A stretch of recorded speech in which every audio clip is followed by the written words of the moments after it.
And as you know, we are talking with the doc this morning, Dr. Tim McKnight. And first of all, how are you? I'm doing very well. Okay. Thank We you. should check on your health once in a while. I probably need those checks every now and then. Somebody needs to slap me upside the head once in a while. Well, hopefully they don't have to do that because you're nodding off to sleep at work. But that could be a problem if you're not getting enough sleep. Not you, but just in general. How does that work? I mean, that affects our daily life. That's actually probably the biggest threat to my health is the sleep deprivation, and I can tell when I'm sleep deprived. So it's an important topic that I think many people suffer from sleep deprivation. I always like to start with the basics, what's the body trying to do? And the brain does some really cool things at night. The brain wave activity slows down, and you go through these different cycles. There's really two cycles. There's the rapid eye movement sleep, which is REM sleep. That's the dream stage. And then there's the non-REM. And there's three different stages of non-REM, the most important of which is the deep sleep or the delta sleep.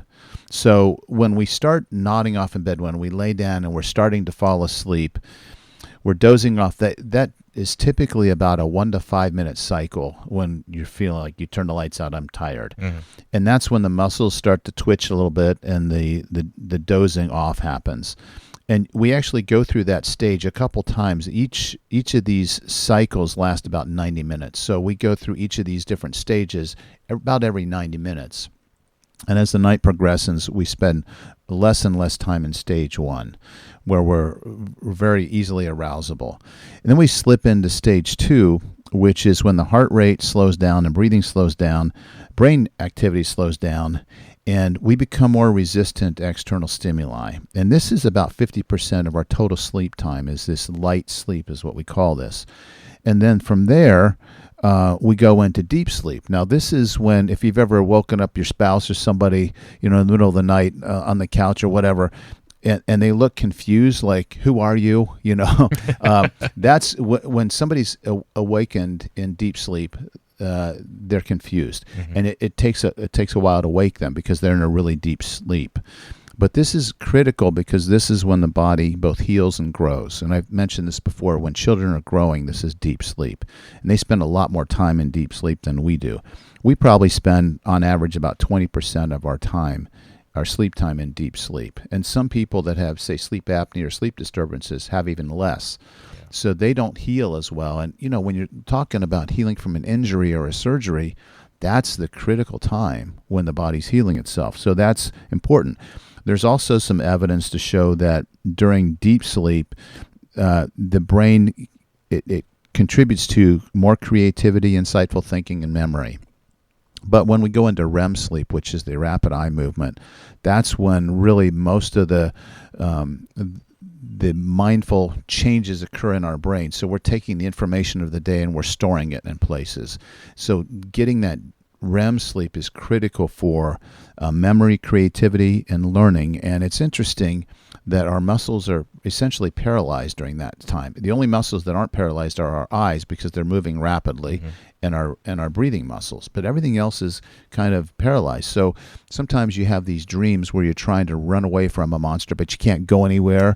Or you think somebody's entered the room and you're trying to scream at them, but your tongue is tied. It's because there's this paralysis. And I don't know if that's a protective mechanism or what, but that's one of the features of it. And REM sleep is usually the sleep where we wake up in the morning. So we cycle longer and longer into REM sleep typically with these dreams. Some people don't recall their dreams. Some people say they don't dream. But those are the sleep cycles. Again, each one of these 4 stages, a typical cycle is about 90 minutes. But some people don't get those 90 minutes, and they spend more time in the light sleep or the really light sleep, and it creates problems with fatigue and other memory issues. So if you're cutting into the amount of time that you're sleeping, you're cutting into all of those stages, or mostly just the deeper ones?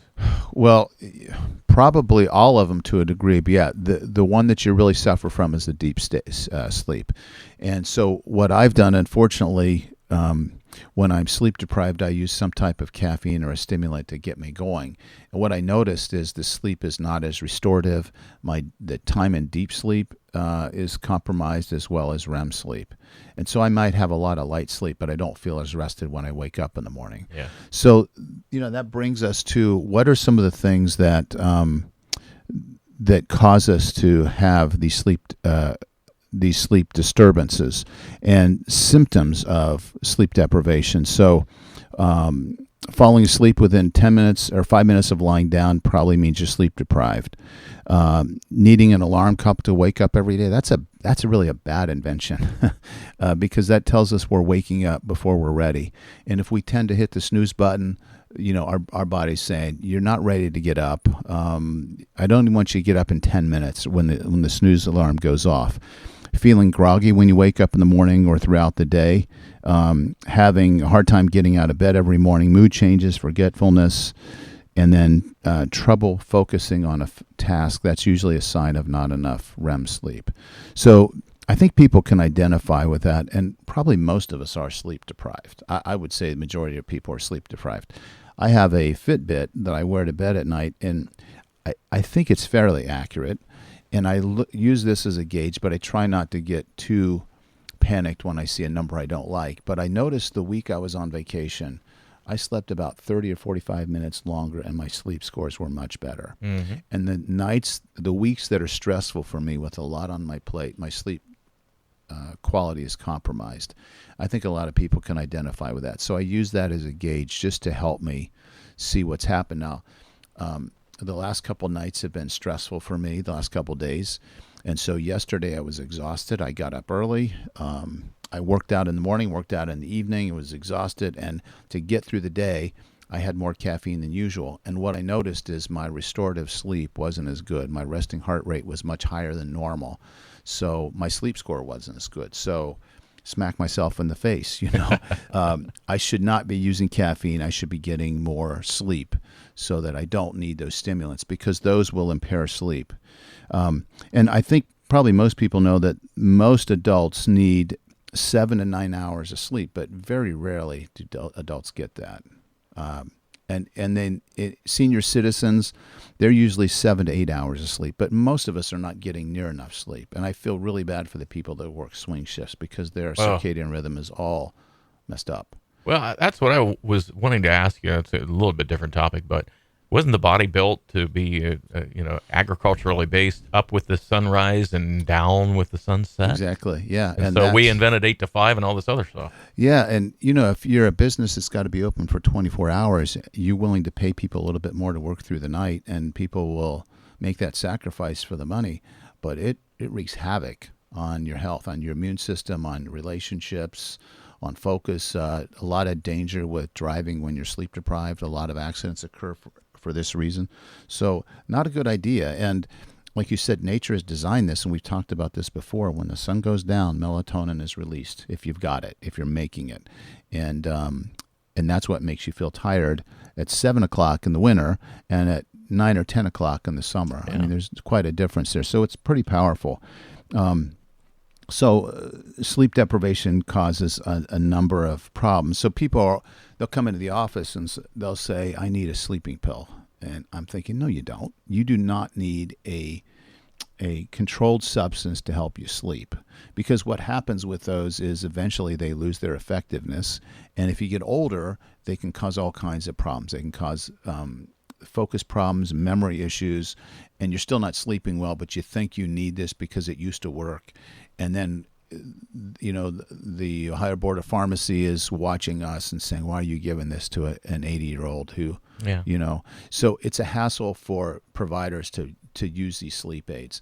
And definitely we don't like using benzodiazepines like Valium and Xanax. Those are terrible, terrible choices, but they work well, but they're terrible choices for the long term. Really a lot of consequences with those.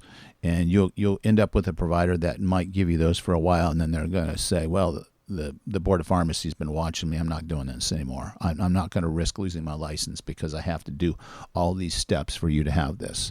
So they'll take you off, and then you're struggling as you withdraw from it. So don't ask for those sleep aids.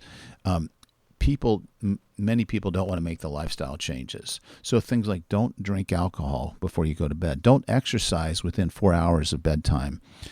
Have some quiet time. Have some downtime. Don't use your bed as a place where you're checking your phone, you're watching TV. Make sure it's a cool environment. Have a routine. Go to bed at the same time as much as you can. Get up at the same time naturally. Try to exercise at least 30 minutes a day, but don't do it close to bedtime because you're going to have an adrenaline surge and you're going to lay there wide awake. And then don't force it. If you can't fall asleep, get up and go do something and come back when you're tired. Your body is eventually going to catch up with this. It might not be that night, but it might be the next night or the night after. So, and give yourself time to sleep. Don't squeeze so much into your day that you're only going to be able to go on 5 or 6 hours of sleep. Yeah. You can do that periodically, but you're going to pay a price. And so, and there's all these common things that people need to do. And as far as the substance, take melatonin. Take a high quality melatonin. Keep titrating the dose up. It will eventually work. You might need 50 milligrams, but start out with a 1 milligram and go up until it works for you, because that's nature's way. And it'll do the job if you get the right amount. But you can't be stressed out and laying in bed worrying about everything that happened today or tomorrow. That's also going to be an issue with sleep. It doesn't really fix it. And I had an idea for your alarm clock. Set that for when it's time to go to bed. There you go. That might help. I do that. And sometimes I look at it and I think, you stupid alarm, you have no idea how much they still have to do. Right. So it can be annoying on both ends, but that's a good idea. Go to sleep early. All right. Well, hey, thank you. Appreciate it. And hopefully we'll be better rested when we talk next week. Thank you. Sounds good. Dr. Tim McKnight on our Talk with the Doc this morning.